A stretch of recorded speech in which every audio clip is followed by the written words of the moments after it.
national championship this year. So you have to favor Georgia going into this game. However, if you're being unbiased about the situation as well, you can see a clear path to victory for the Alabama Crimson Tide. And let's not forget, this is the Alabama Crimson Tide. They are absolutely loaded to the max. They have flaws in their team this year. It's definitely a different type of team, not line of scrimmage dominant on the offensive line, which is very weird for the type of talent that it does have at its disposal.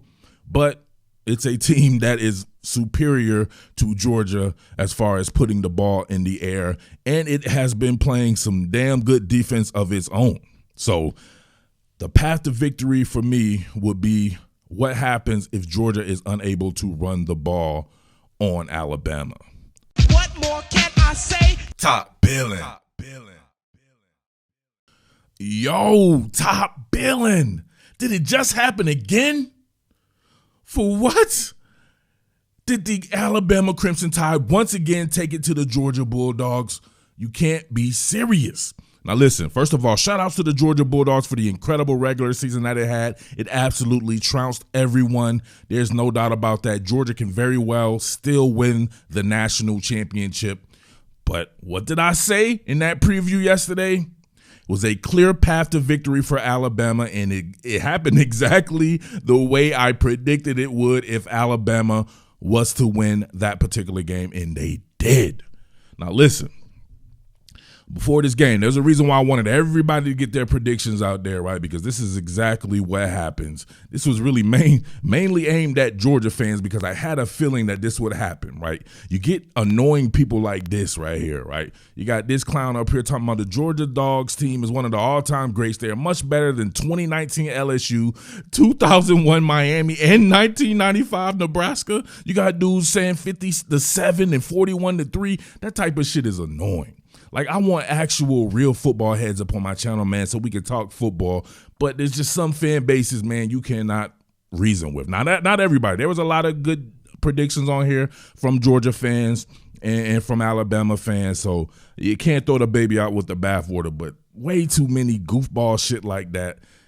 Listen, styles make fights. How many times have I told you guys this over the past 3 or however many years this channel has been up there? Styles make fights. Alabama's strengths plays exactly into Georgia's weaknesses. It's not about what Alabama did this past season. It's not about what Alabama did in seasons past. It's about what happens when you line up in one game scenarios and how do those two teams match up with each other. It does not matter if they didn't play well against Auburn or Arkansas. Georgia is not those teams. They do not present the same type of conundrums those teams may present. It's just a different day, a different set of people, and you just never know how these things will work out. This is an incredible show of coaching, first and foremost, by that man Nick Saban. We all gotta bow to the God. Even devil worshippers gotta bow to the God. I forget which rapper said that. All right, a quick detour from our regularly scheduled program. Just real quick right here. I wanted to know how Jameson Williams got open on this particular play. You have to give a lot of credit to Bill O'Brien. People always talking that shit about offensive coordinators because they don't know anything better. Talk shit about the quarterback or the offensive coordinator. Rinse, wash, repeat. It's playbook 101 for casual fans. Bill O'Brien can coordinate some offense, and his style of play actually made Georgia look really bad, right? There's a lot of teams that played Alabama a lot better than Georgia did due to Bill O'Brien's style of play here. But you can see right here with this trips formation right here out to the field, you got backside ISO here, Jaleel Billingsley, I believe, as a tight end. So you can see it's going to be some type of zone because they did not counter with the linebacker. I want to say that this is actually Keely Ringo here. And so you know it's going to be some type of matchup zone. So right here what you have is kind of a dummy route.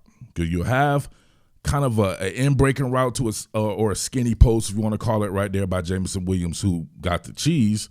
But then you have Ja'Cory Brooks here on a drag, and then on a delayed slant, John Mechie comes right here and then tries to shoot it to the slant, which forces the nickel back here to come up. So that leaves a mad vacation right here in the middle of the field with some of these guys with outside leverage like Keely Ringo right here and nobody really looking. You get a bail and sink technique as well, because you have fabricated pressure coming from the second level and Channing Tindall. They have to fabricate a lot of pressure, and then you get that sink underneath here from Robert Bill, the edge player. So no pressure off the edge there. And you got Billin running out as well. That takes the focus right here. Just a very well-executed and well-designed play by my man Bill O'Brien. See right here, in on the pull. Look at that. All those people sucked up. All those people sucked up. And then you get the ball to the fastest, most explosive cat in the entire country. Look at that. Hell of a play design right here. They're running wraps in the front, sending second-level players right here. And then you got everybody all messed up right here because you got a pretty much dummy routes coming right here. Almost like a levels concept right there just to get people to suck up, and you shoot it behind them. Pause. Got to pause that too. But bang, right there, off to the races. Ain't nobody going to catch. They ain't built nobody who's going to catch this man from behind. I don't care who you are. Nasty. But straight up, man, Nick Saban is that dude. You talk about having your team prepared. The battle-tested Alabama Crimson Tide, man, you have to give them credit for being battle-tested. I do not understand why people would take some team being able to go 11-1 in the SEC West and think that is a detriment. That's being battle-tested. You're tested week in and week out. Not necessarily. There's some games where it was a little bit easier, but there are some times where they had to go through adversity and they came out more times than not on the positive side of adversity, man. You got a team like Georgia straight cruising through. What happens when adversity hits? What did I say? Suppose Georgia is unable to run the ball.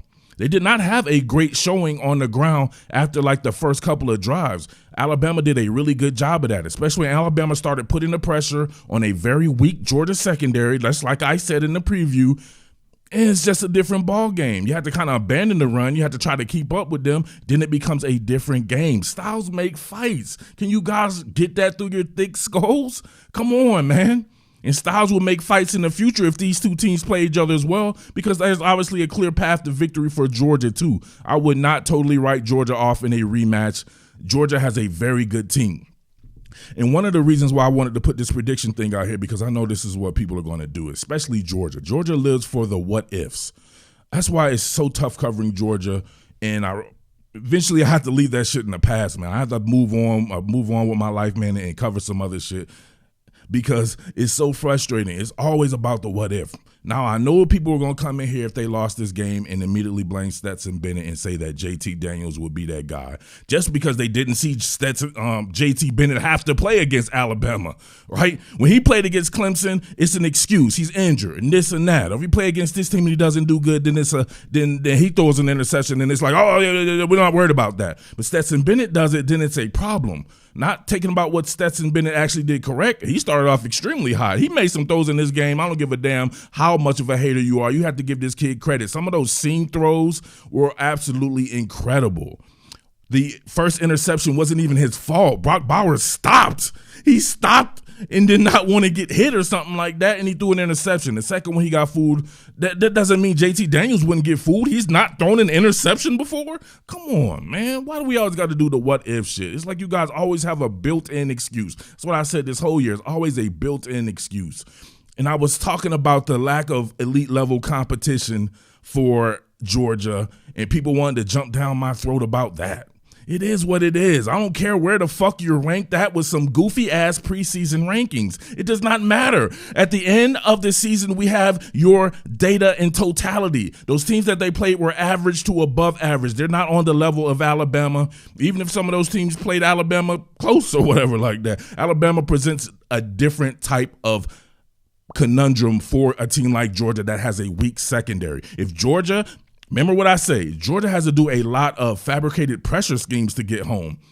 That's a little bit easier to pick up than an organic pass rush. An organic pass rush with somebody like Will Anderson whipping your ass, that's tough to defend. You have to get extra bodies there. When you start doing these fabricated pressure schemes, this really becomes just block whatever comes in front of you. A lot of the time, that's not going to work, especially if you have cornerbacks that aren't that good and you can get the quick game moving, just like Alabama did. And then if you get it to where you can get some time and you keep those guys on the field, and then it becomes, hey, I can push the ball down the field too, and those guys can't keep up in that fashion as well. Styles make fights. Styles make fights. Hell of a game by Bryce Young. That dude. All you people wanted to come before on that when I had that dude. This is like the fourth or fifth damn that dude Bryce Young thing that I've done. And people just keep doubting this kid. People want him to run more and do this and that. Just enjoy this kid. He's very good.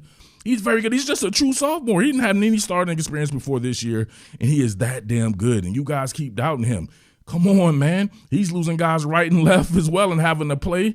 And people are talking about the Auburn game. Jameson Williams didn't even play a good portion of that game. He's clearly the best wide receiver in the country. He can't be guarded.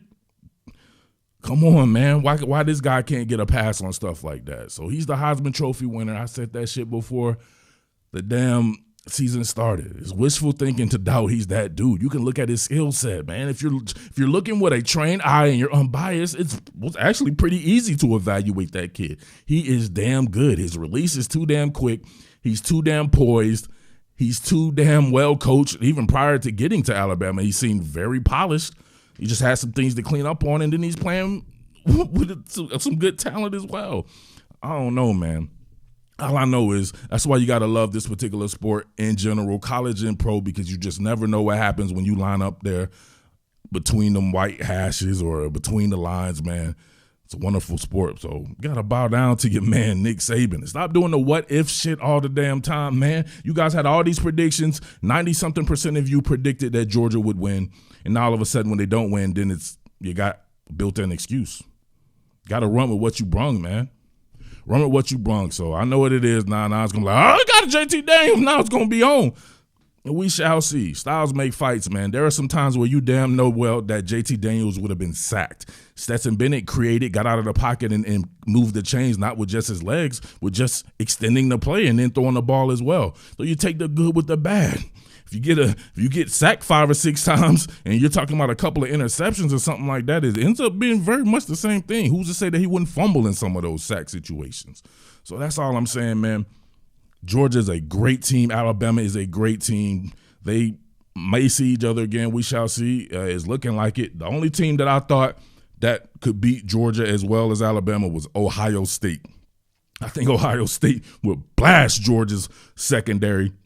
And they have a very good offensive line as far as the pass protection go, especially if you have to just fabricate pressure all the time. And they have a much better run game than Alabama. So Ohio State's out of the picture. I don't think Michigan's too much like Georgia. So it'd be strength on strength. It's always about can you mitigate your weaknesses and kind of diminish those and have them to where they're not a serious wart like that. That Georgia secondary, if they can't get there, man, those guys are just not that good to me. Darian Kendrick, he ain't that good to me. Kelly Ringo, he's not that good to me, although he's young or whatever like that, especially if you're going against elite premium talent like that. All right, so I'll come back with some real shit, but I just wanted to kind of get that out there and hear what you guys got to say about this game, man. It's a straight trip, man. Salute to the Alabama Crimson Tide. Those boys still doing it, and it's supposed to be a down year. They should be very good next year. Think about that. So better get them now. That's all I got to say. All right, it's your boy Murph, the Underground King. Thank you for watching as always, guys. Appreciate you boys out there who send that quality support too. All right, peace. What more can I say? Top Billin.